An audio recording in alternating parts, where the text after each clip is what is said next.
This episode of the D-Lew podcast is brought to you by Happy Wrap.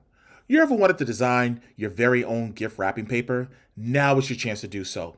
Whether it's for the holiday season, weddings, anniversaries, birthdays, no matter what the occasion calls for, you can use Happy Wrap to wrap your gifts. As a matter of fact, you can even design notebooks, greeting cards, gift tags, and so much more. You can sign up today at happy.thedlewpodcast.com and use the promo code DLEW to get your 10% discount at checkout. Again, that's happy.thedlewpodcast.com and use promo code DLEW to get your 10% discount at checkout. By Simpler Hair Color. Hey guys, are you tired of using that drugstore hair dye brand that isn't getting the job done?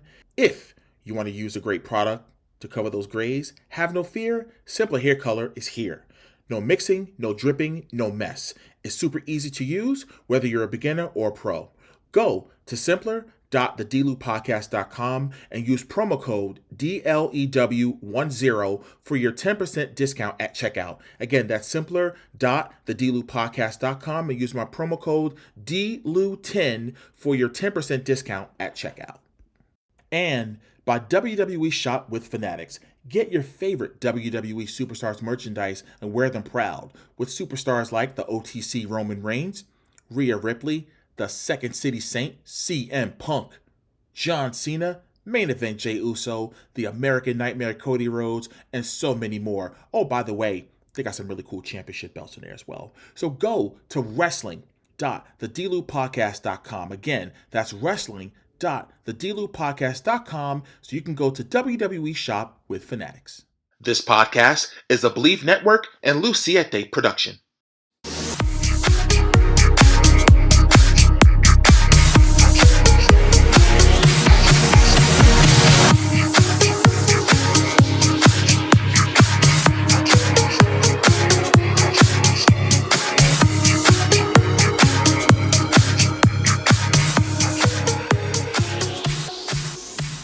Welcome to another edition of the D-Lew podcast powered by Believe Network. I'm your host, Derrick Lewis, and I hope the week is treating you all absolutely wonderfully. You know, this week, Gabby is on assignment. She got tagged to do something really, really cool. So definitely check out her social media, in the coming days, and you'll be able to find out what it is. But in her place will be my boy, Brian B. from the Beeline Entertainment Show. And we break down this weekend's Money in the Bank PLE, but also the recent news that Ron Killings, also known as R-Truth, his contract with WWE will actually not be renewed.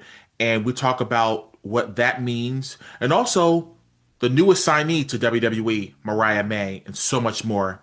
Let's not wait any longer.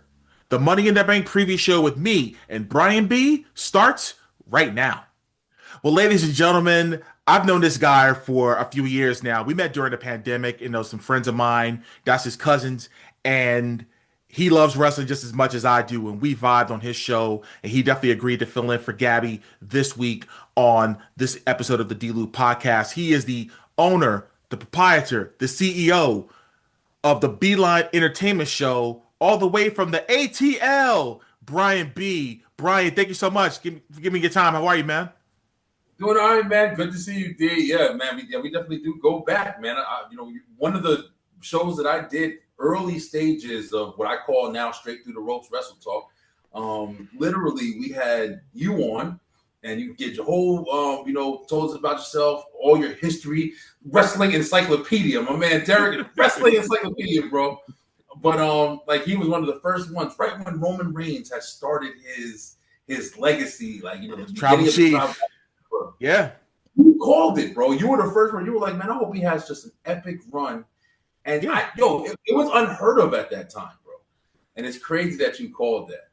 Yeah, I felt this in order for that to work, he needed a historic run. And that wiped away everything of the big dog. And nobody really talks about the big dog anymore. Everyone's talking about the Tribal Chief. Yeah, very, very true.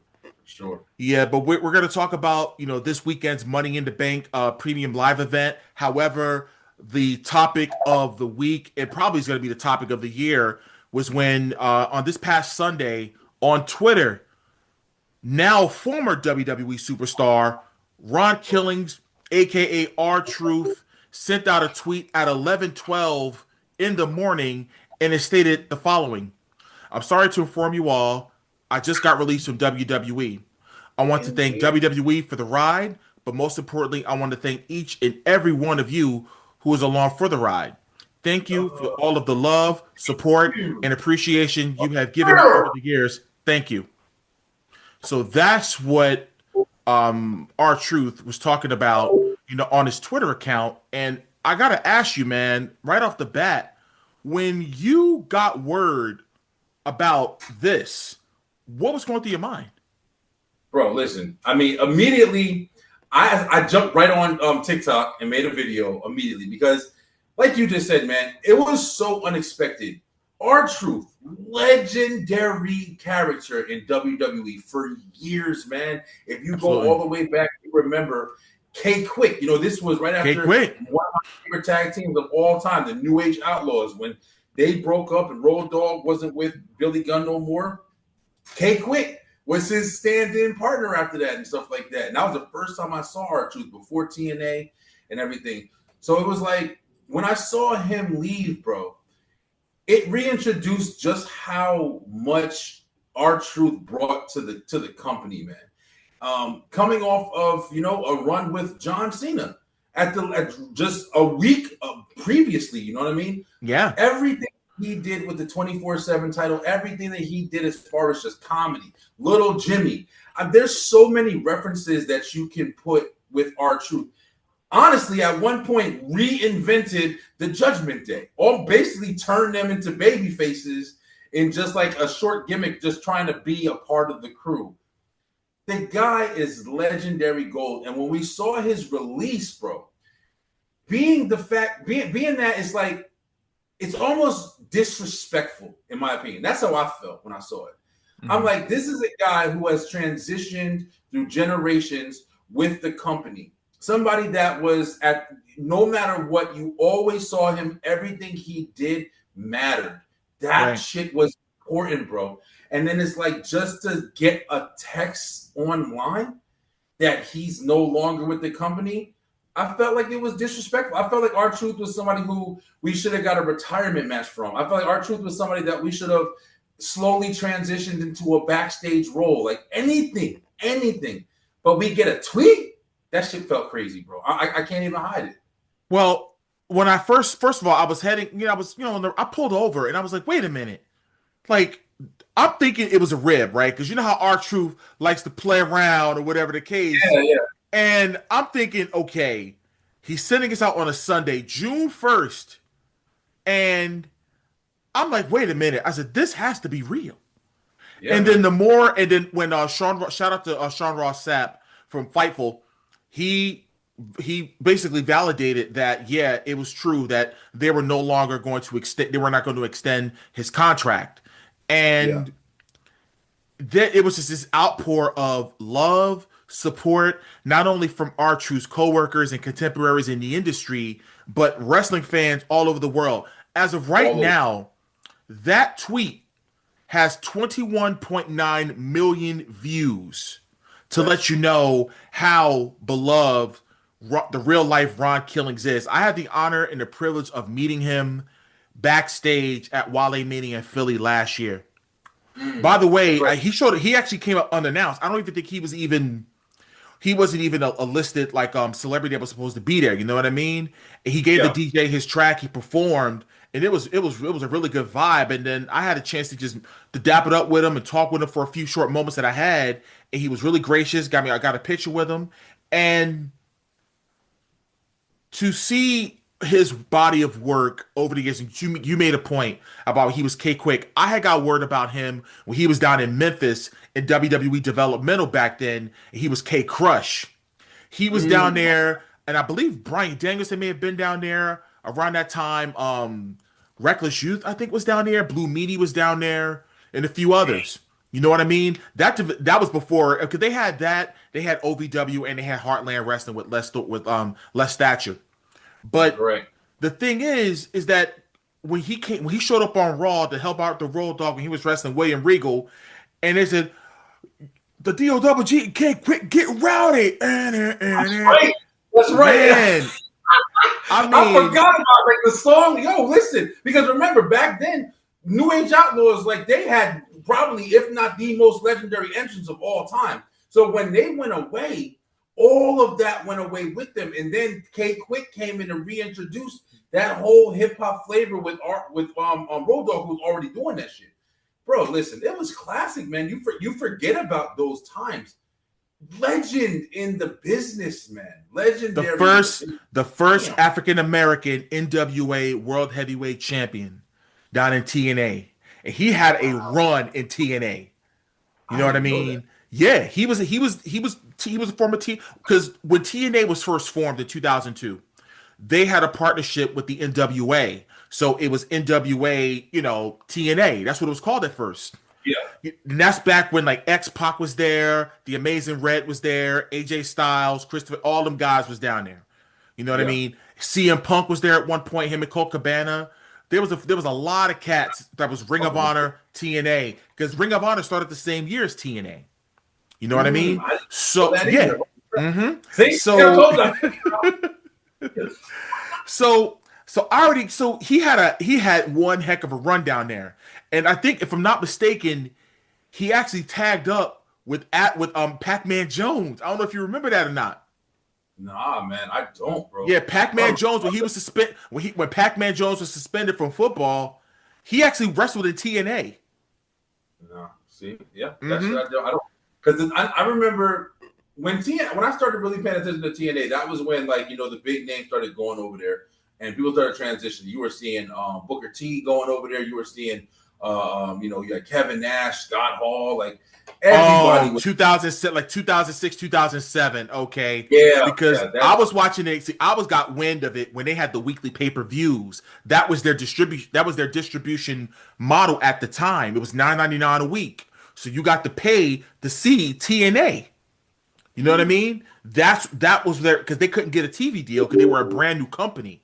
You know what I mean? So with that's what they had. So the hardcore fan was tapping in with TNA, because you figure ECW had closed down by that time, WCW was already gone, so it was like there was really no other alternative, and then TNA pops up, and then ROH pop up. You know what I mean? So I saw the run that he had there. Then of course he comes back, to WWE, and it was crazy. He was a tag team champion with Kofi Kingston.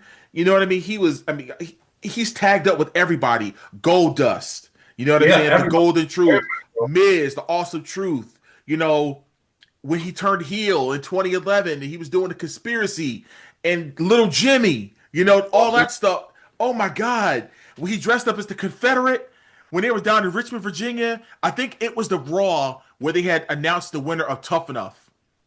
And Stone Cold and Vince was in the ring, and then all of a sudden, you see R-Truth comes out when Little Jimmy come marching home. Hoorah! Hoorah! He had the Confederate.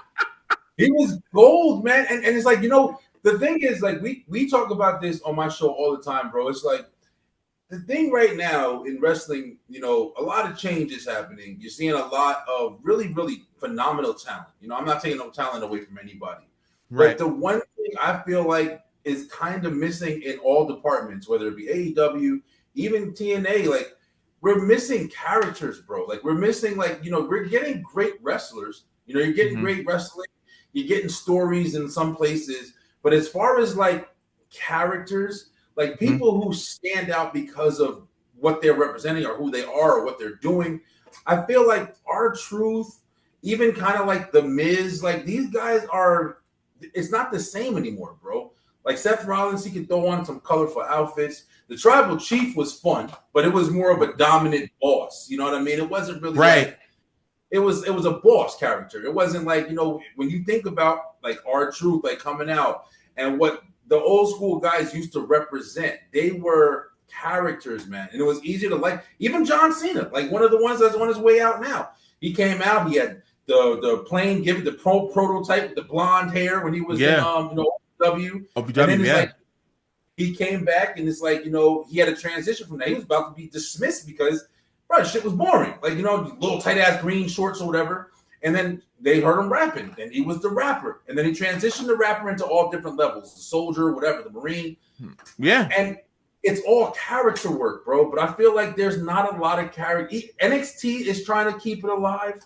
They have a lot of character development. They have a lot of Chase U, even like, the meta, team and all that shit or whatever. Metaphor, so, yeah. Yeah, it's just the way that it is now. R-Truth represents something. And I think we see his personality on screen. You can just imagine his personality off screen. And that's why those guys are, in love, man, literally protesting the decision to let him go. And I'm damn near sure that the people have to feel the same type of way. Like I feel like, damn, R-Truth got released on Twitter. Like and when I say that, I mean, just we found out about him leaving WWE on Twitter. Like that's how we found out. Not from WWE, like, yo, listen, this guy, he's retiring or he's leaving us, blah, blah, blah. This is one of the greats. Thank you, R-Truth. Like, we just found out one day. Like, this guy's a legend, bro. You wouldn't do that shit to Randy Orton. You wouldn't do that shit to John Cena. You wouldn't. This guy's a legend, bro. And he is. But here's the thing also. Now with this new regime, I'm not sure if you've caught wind, but WWE is no longer announcing releases anymore. They're putting it up to the talent to do. Every single yeah. Look at the last year or two of releases that's been happening with WWE. They're no longer saying, "Hey, we've come to terms with the termination of such and such. We wish them all the best in their future endeavors." You will not see that. You're not seeing that anymore. They're letting the talent saying, "Hey, I'm no longer under contract with WWE. See you in 90 days." Or if you're in NXT, see you in 30 days. You know what I mean? So that's kind of the idea of what they're doing with the whole thing. You know what I'm saying? So again, as I was saying before, that's why they're letting the talent announce their releases, because I guess it kind of keeps the heat off of them, I guess, in WWE. You know what I'm saying? That's how that works. Well, I mean, that's kind of a cowardly, thing to do.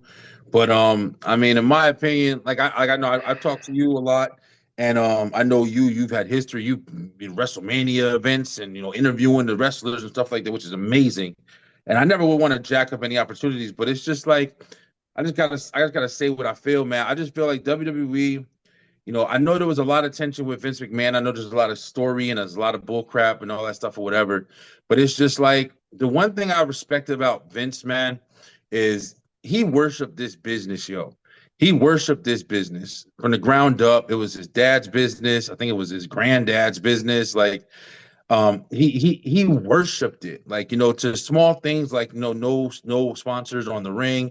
He believed it as sacred. Like when you say shit like that, like it's more than money. It's more than money. Am I saying he didn't get money? Am I saying he didn't love money? I don't fucking know. But what I do know is that he worshiped this business, yo. And ever since TKO has taken over, has there been some cool adjustments? Yeah, the production is fire. Like I love the entrances of the wrestlers coming into the arena when Raw starts and everything. Raw on Netflix, I'm loving it. I like how it looks. I like the ease of watching it. But it's just things like characters, things like just like whether I don't know, tradition, just like there's a lot of like passion that seems like is gone from the company now. It just seems like more of a business. Like it just seems like, hey, it's another day in the office. More than like how it used to feel like it represented something. It was bigger than just I'm probably one of the few people that understood what Vince McMahon meant when he said, hey, we're not just wrestling. I don't know about when as crazy as called and said, oh, I can't say wrestling, but I understand what he meant. He didn't want to just be looked at as a wrestling company because he felt like it was more. They're entertaining people. They're doing more than just that. And with TKO, man, I feel like they're treating it like they would treat any other business. I feel like they're treating it like it's a boxing event. I feel like they're treating it like it's UFC. And well, and I mean, that's there, but here's the thing. The UFC is partnered with that. You know what I mean? So that's the reality. Now, again, are there things that Vince did that were a bit like really like was he petty? Was he a petty individual? Yes. Yes. If he would do things that if he trust me, I guarantee you, if Zack Ryder was, or better yet, if Triple H had the role now that let's say if he would have had the role now back in like 2011 when Zack Ryder was organically getting over, That's right. Triple H would have done something with that. Yeah. Vince resented that for him getting Oh yeah. over. Yeah. And there's a Rusev did lot of too. things. Yeah, Yeah. a bunch of that stuff. And that's that's what I'm saying. It's like I think would I want Vince to come back in? Maybe. I'm just saying, like, bro, it's like, yo, we've been having these conversations, man, because just like with the whole, like you just told me, bro, it's another day in the office. For TKO, it's another day in the office. Was Vince petty? Yeah, he was. Did he do bad shit? Probably. But also, did he produce greatness? Did he care about wrestling? Hell yeah. I don't. I love UFC. I love fighting. I love all of that stuff. Like I'm a fan. I've been a fan for years, like 2009. But at the same time, it's like I don't watch WWE expecting the same kind of production that I'm watching when I'm watching a fight. And that's what I feel like they're trying to go for even. I feel like they're trying to represent, oh, we're in the same range as football. No, you're not. You're completely different. And that's the best part about it. It's not the same thing. I don't need to hear the NFL theme when Raw's coming on SmackDown on Fox and all that shit. I don't need that. It's not football. It's wrestling. It stands alone for a reason. And I think that's just what's missing now, bro. It's starting to fit into everything else, and it's losing the character that it originally had in some areas. Because I don't want to just blanket statement that whole thing. Just in some areas, but it matters though, and it's affecting it, in my opinion. Yeah, I mean, but here's the thing though, like everyone's talking about, oh, Triple H is doing a horrible job or whatever. I'm just like, wait a minute, come on now. Yeah, I don't feel Like, that way. no, Yeah, if anything else, Triple H is a number one. He has nothing to worry about except writing the shows. That's all he yeah, has to worry about. You know what I mean? And he's pushing a lot of people that we probably wouldn't have thought that would ever get pushed. man. I want some more. I'll tell you right now, because yo, if you know Brian B, I'm a carrying cross. I've been shouting carrying Um, cross for y- years, man. I'm a bit worried because they're talking about his contract is approaching Yeah, and there hasn't been any discussion. And I'm like, what are they doing? Like, bro. this is really starting to bother me. I'm like, come on, guys. Yeah, him not being in the Money in the Bank match, right there. I mean, I know we're gonna talk about it, but it's just like Yeah, when I saw that, I'm just sitting here like, bro, like how do they have this talent?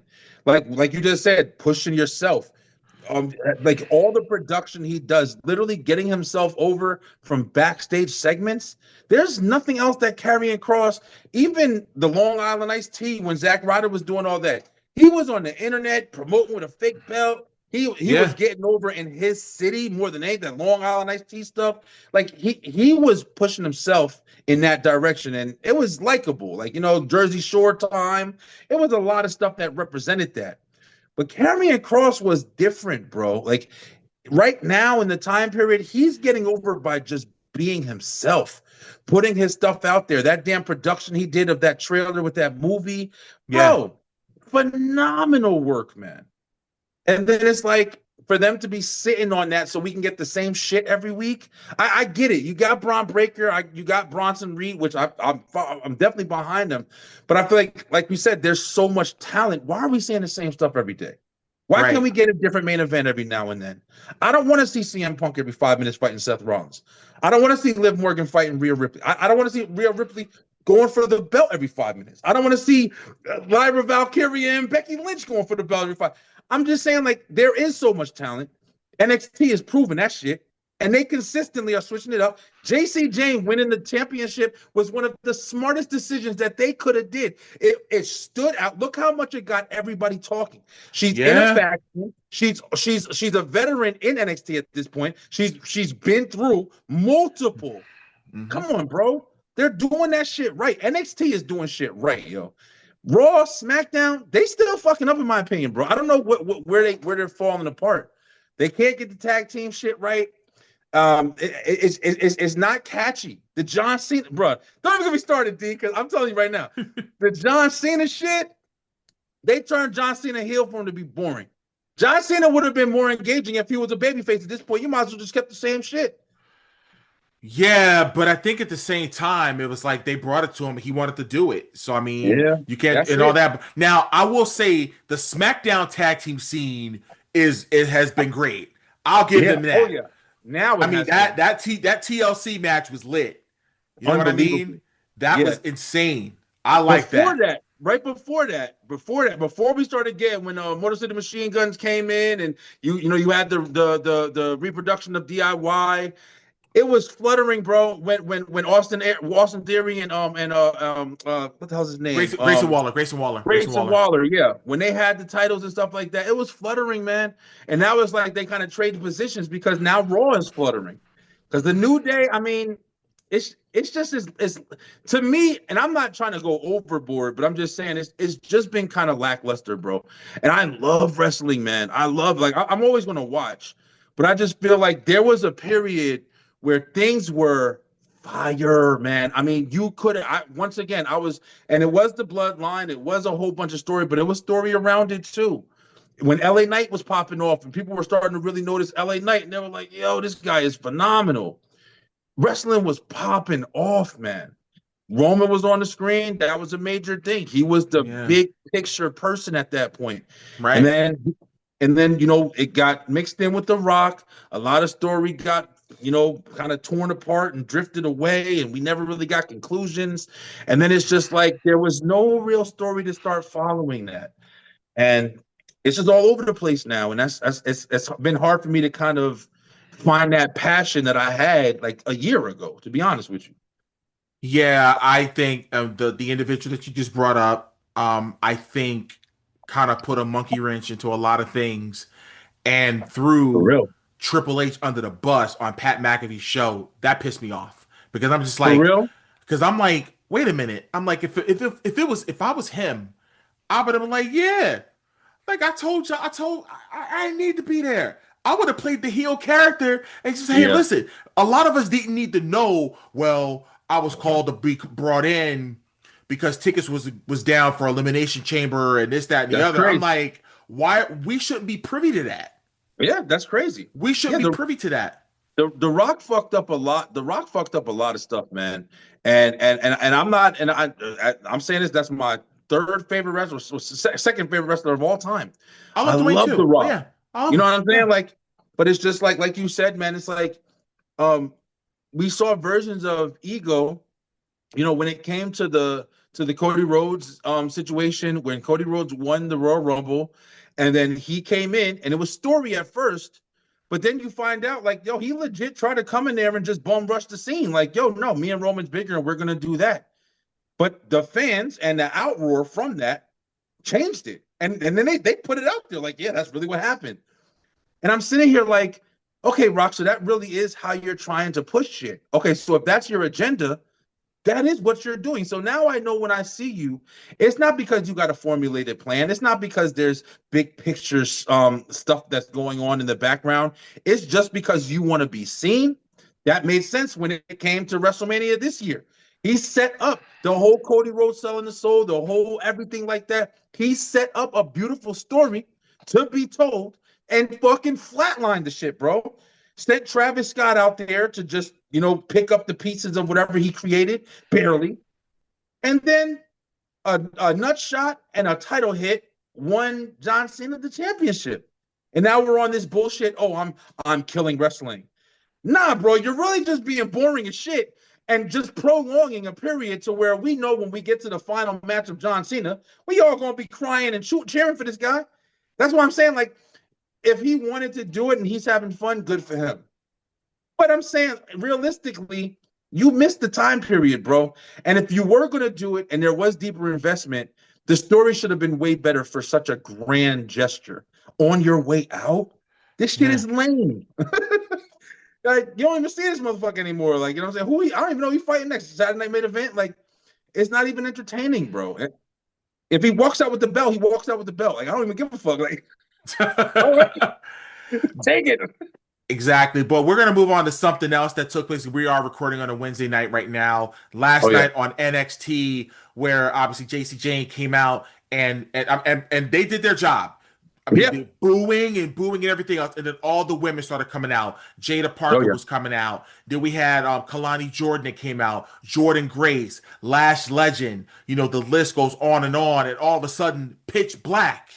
Yeah. You pan to the right, and Mariah May made her debut in WWE on NXT. It Yeah, was man. speculation.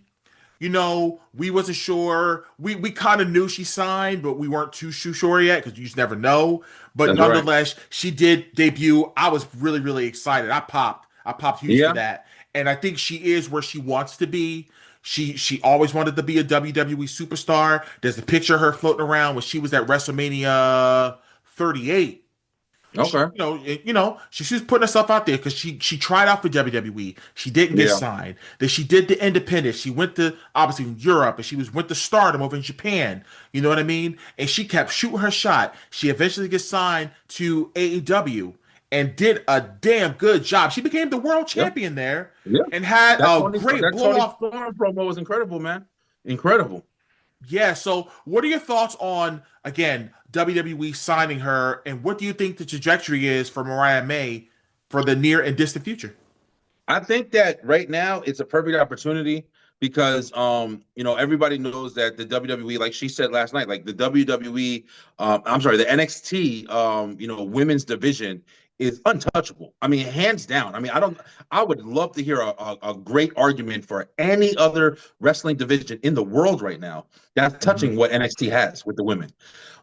So being that, of course, Julia and Stephanie Vakor and, Sol Ruka and these people are all there, but Stephanie just got called up. Roxanne just got called up. Looks like Jordan Grace is getting called up. So it's like to bring her now and make her presence known to people who don't know her that well, because there's a lot of people who probably know her after a perfect exit from AEW because Right. that match that she had with Tony Storm, the rivalry, everything, the story, everything was perfectly built, bro. Mm-hmm. So I'm excited to see if she goes quickly into a top contender position. I'm sorry, I'm not trying to hate. I'm just speaking my mind. Like, I don't think Lola Vice is hitting no more like that. I don't think she really in the picture. Like, I think Mariah May is trumping over her. Jada Parker is going to stay in the division, but unfortunately, I don't know if she's going to grow from her character where she is now. Without a faction or without like some major character work, I feel like she's always going to be that I'm just the brawler type chick, from the hood, and I'm a square off. Thea Hale's interesting, but I don't know. So it's like there's a lot of prospects, but as far as somebody who can come in and take the shine, blonde, bombshell, glamorous. They're gonna have her on some Charlotte Flair, Bobby Roode type shit. Mm-hmm. She gonna shine, bro. She gonna shine. She got a clear avenue to be either a heel or a babyface. But I see a character like her getting over way better as a heel. So Agreed. Now I'm she's definitely a excited heel. though. She's a natural heel, and I Yeah, think she'll do a really, really good job. I'm interested to see as far as how long it's going to take her to get to the main roster. Because I mean, to be honest with you, I think I wouldn't have sneezed. I wouldn't have been mad if she would have gone to the main roster. If she would have just debuted nothing. on Right? Raw, I wouldn't have been upset about it because I'm just like, okay, a nice fresh face on the TV, and I would Yeah, just say, hey, get her in a program with whoever, anybody. You know what I'm yeah. saying? Maybe Oh yeah, Rhea. Whoever it is. I yeah. think a fresh face is needed, but to your point, Roxanne is on the main roster now. Stephanie Vaquer is on the main roster now. I'm sure that Jordan Grace will be up there at Jordan Grace. some point. You know what I mean? Yeah, So who knows? Who knows what'll happen? But I'm really excited for Mariah May. Once again, congratulations on signing with the WWE. But we are going to sure. move on to this Saturday's Money in the Bank Premium Live event that's emanating from the Intuit Dome in Inglewood, California. Man, let me tell you, there's only 4 matches on this card right now. Now, obviously, early in the day, there's going to be the Worlds Collide NXT Premium Live event, Yeah, and that's going to be interesting in itself. And there's just a lot of moving parts in that show, so I'm just going to just really enjoy it as a fan. It's okay, yeah. not Me because too. I know some of them in AAA, not a lot of them, but Yeah, I'm interested to see how that's all going to play out. Now, when it comes to Money in the Bank. Um, we have the Women's Intercontinental Championship match, and it's a last chance match. So if Becky wins the match, you know, Lyra Valkyria will have to be forced to raise Lynch's hand and acknowledge her as the better worker or better wrestler. But if Becky loses this match, she can no longer challenge for the women's IC title as long as Lyra Valkyria is the champion. Talk about the match, talk about the feud, and where do you see this ending? I definitely see it. I mean, as far as the feud goes, I'm not gonna lie, it's not my cup of tea. Um, I'm not really the biggest fan of Lyra. She's getting better. She's definitely getting better. She's a great wrestler, hands down. She's definitely a really good wrestler. But as far as just like, you hear a lot of people talk. She was on the Chris Van Vliet show, talking about like the whole how everybody's calling her, like the Bird Lady, and it's a character, I guess, but it's not really a character. Like, I almost feel like she would get off. She'd go over more if she legitimately was just like acting like a bird. Like, I know that shit sounds crazy, but for real. But Right. I think Becky's another one who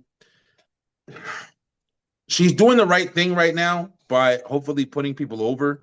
I think it's the smart thing for her, Charlotte, and Bayley. I think that's the smart thing for them to be doing right now in this up and coming generation that's Yeah. moving forward in WWE. I actually, just to throw it out there, I actually really, really wish they would just form some kind of alliance and just be like, yo, we're the three horsewomen of the Federation. We've been this way. We started you guys here, and then go on a dominant run in that area against the up and comers.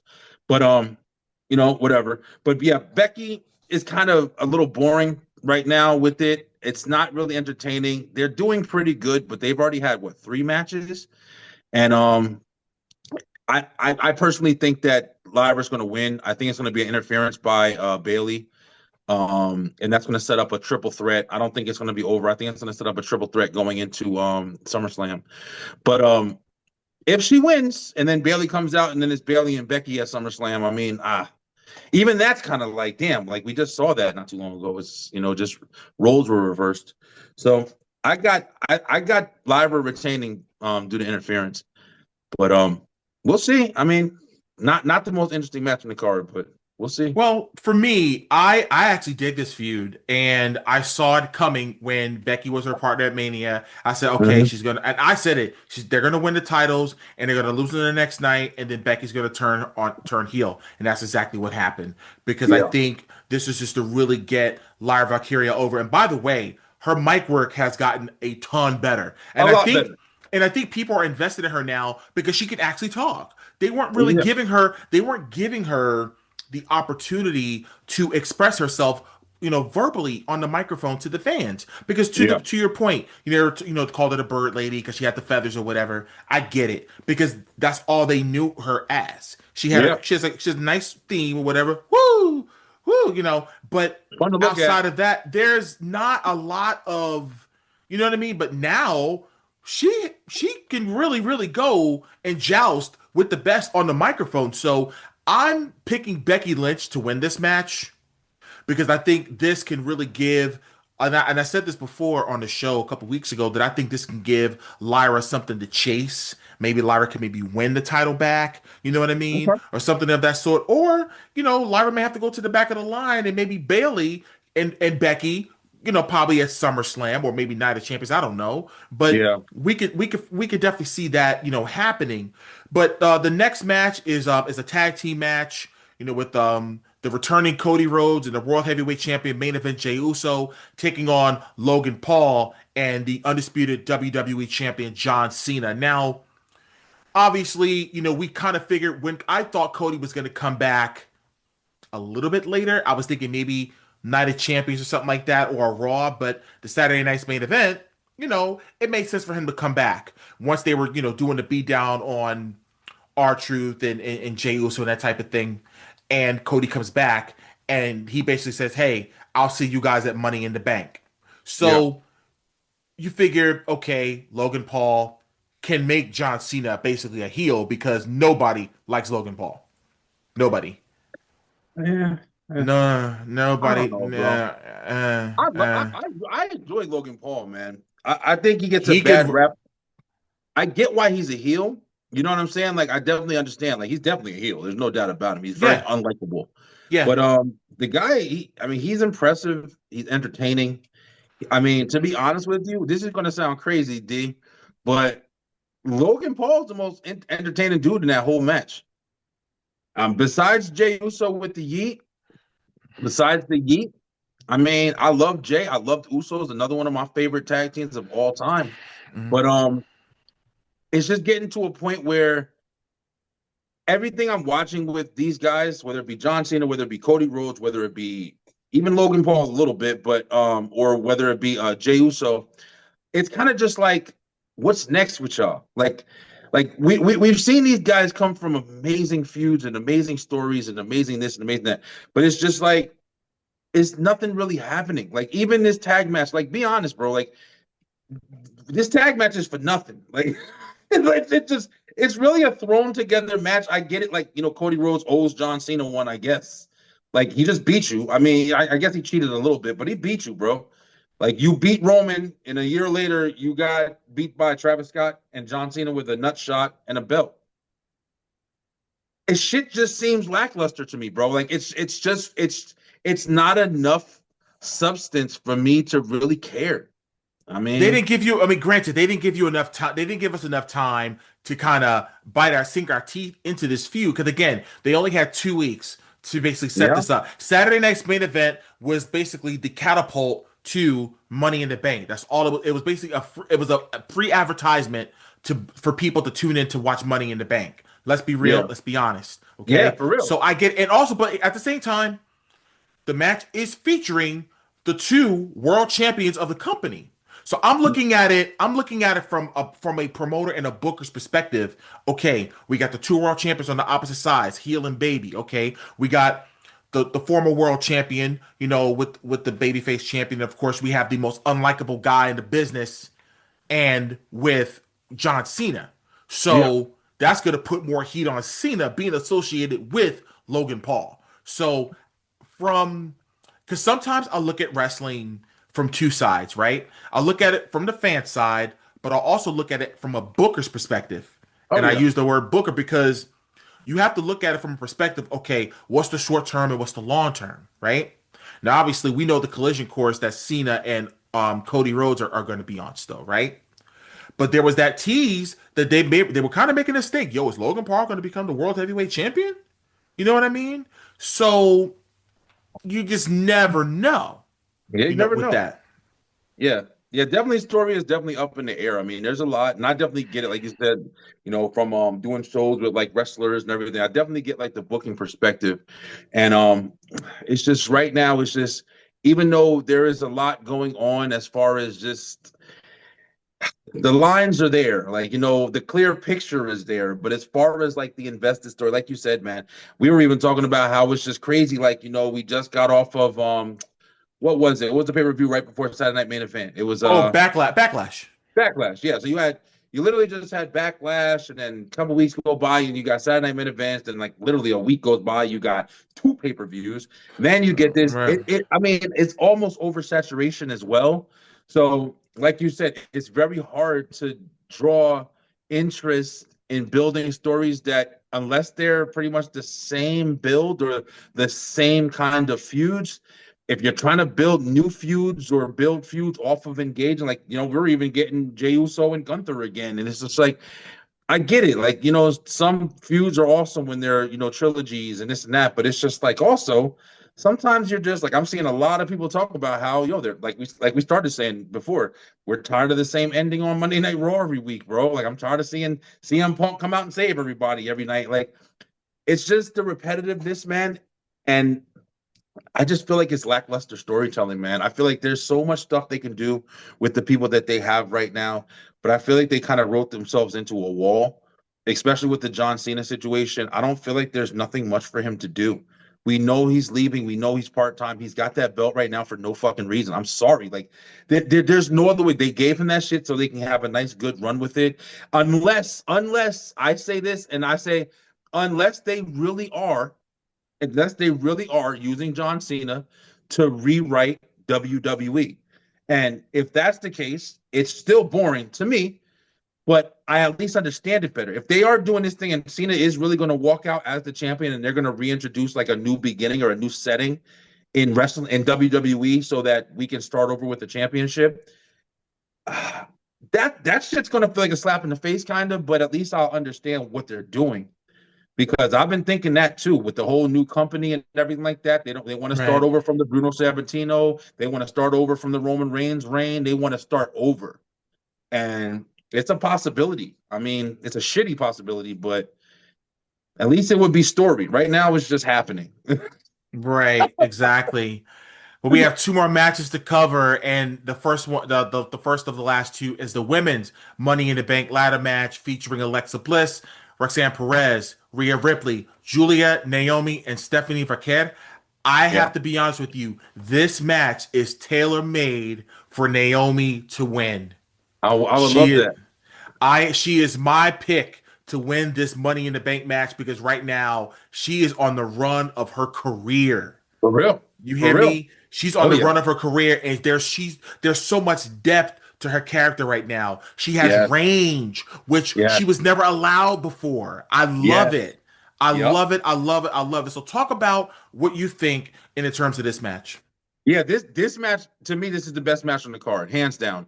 Like it's a perfect mixture of the vets and like the coming uppers. I don't even want to say newbies because literally they've been wrestling all over the world. Like these are all Right.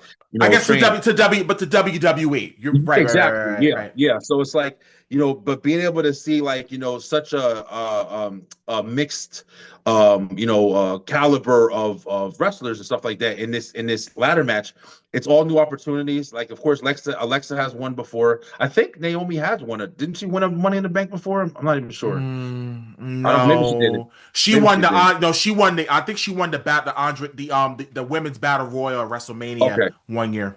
Yeah, but yeah, I mean, it's definitely going to be interesting to see. Like you said, Naomi has been phenomenal, man. I mean, she's one of the best things that I enjoy. Once again, character, man. Just she's built a character. She tells a story through her character. It's like she's just chaos.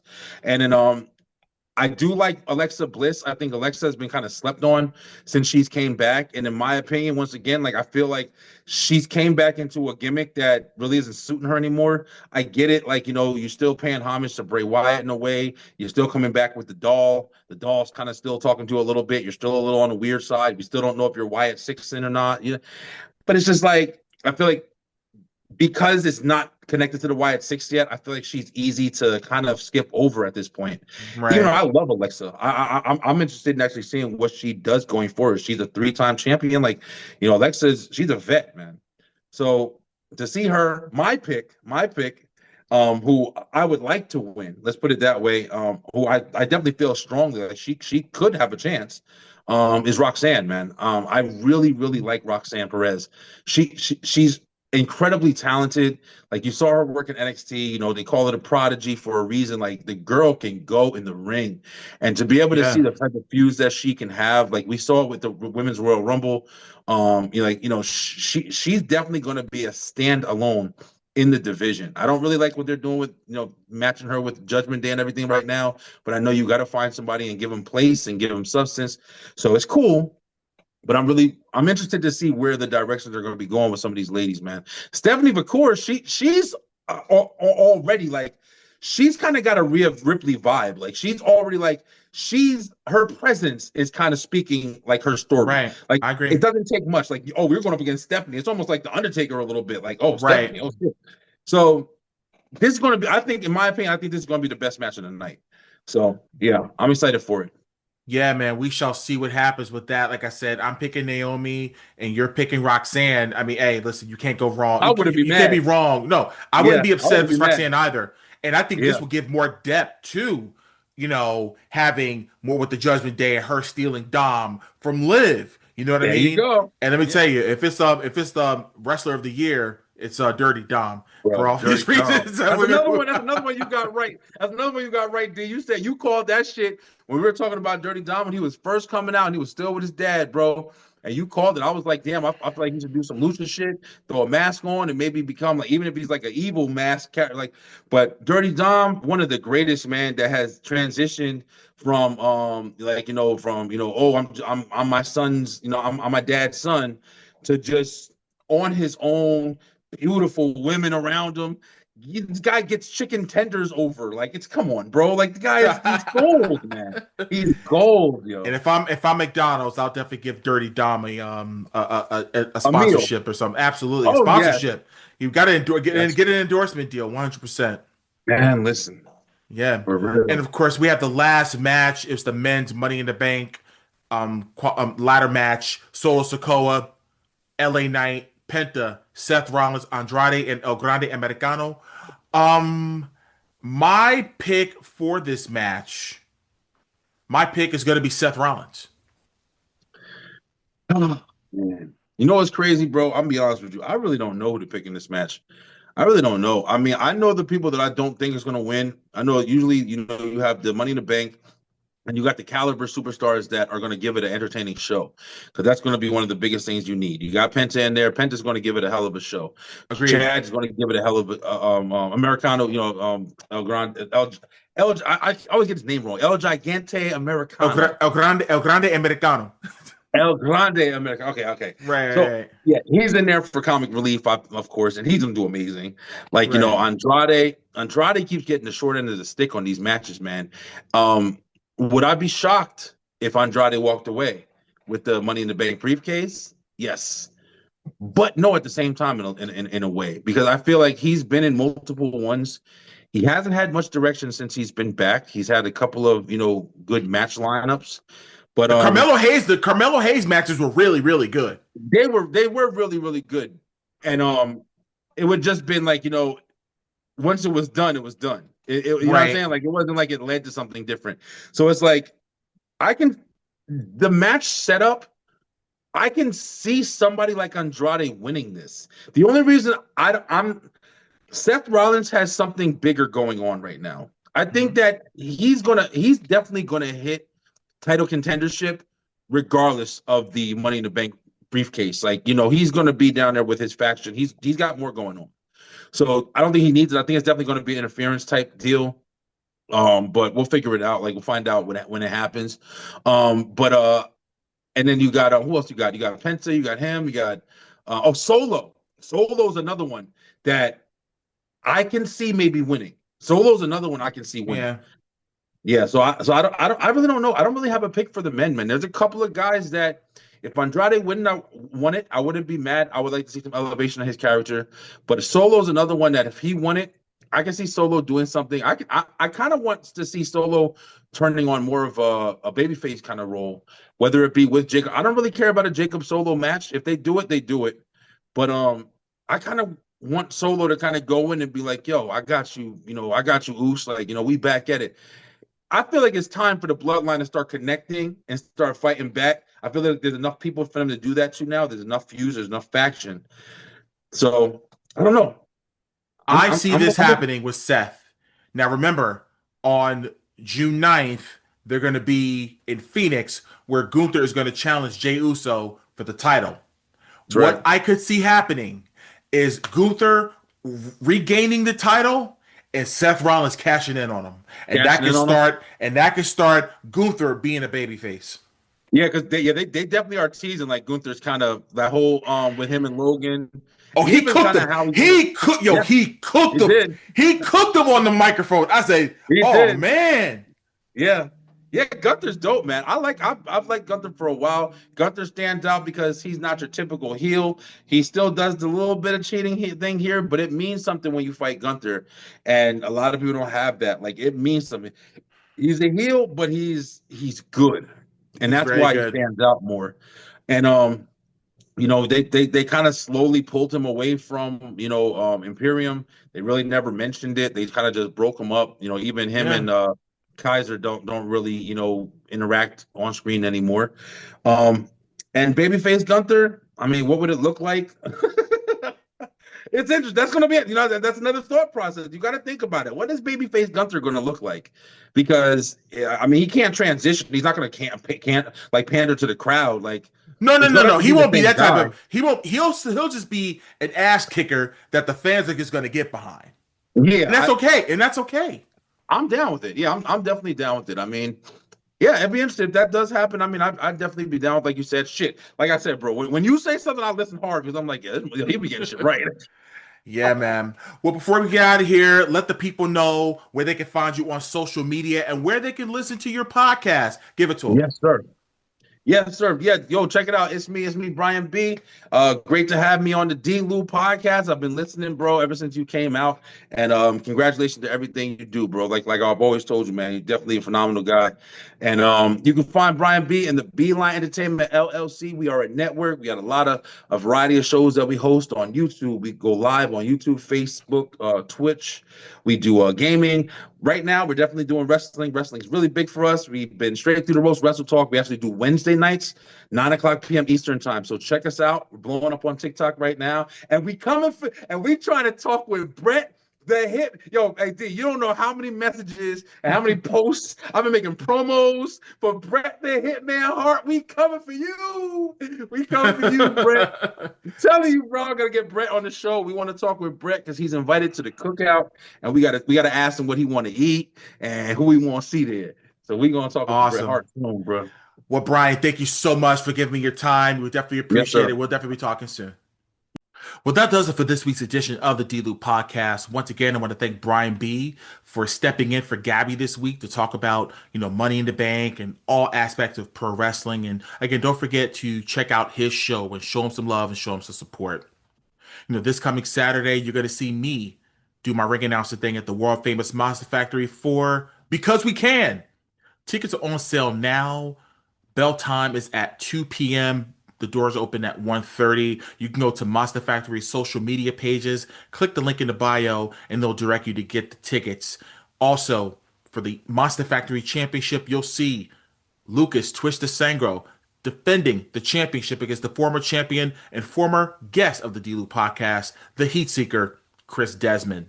Don't forget to subscribe, okay, to the D-Lew podcast on all platforms: Apple Podcasts, Spotify, iHeartRadio, Amazon Music, and of course YouTube, where you can get the video version of the D-Lew podcast. When you go to my page, okay, Derrick T. Lewis, the real DT Lew, make sure that you hit the bell and click all so you get all notifications when there's new content available on my YouTube channel.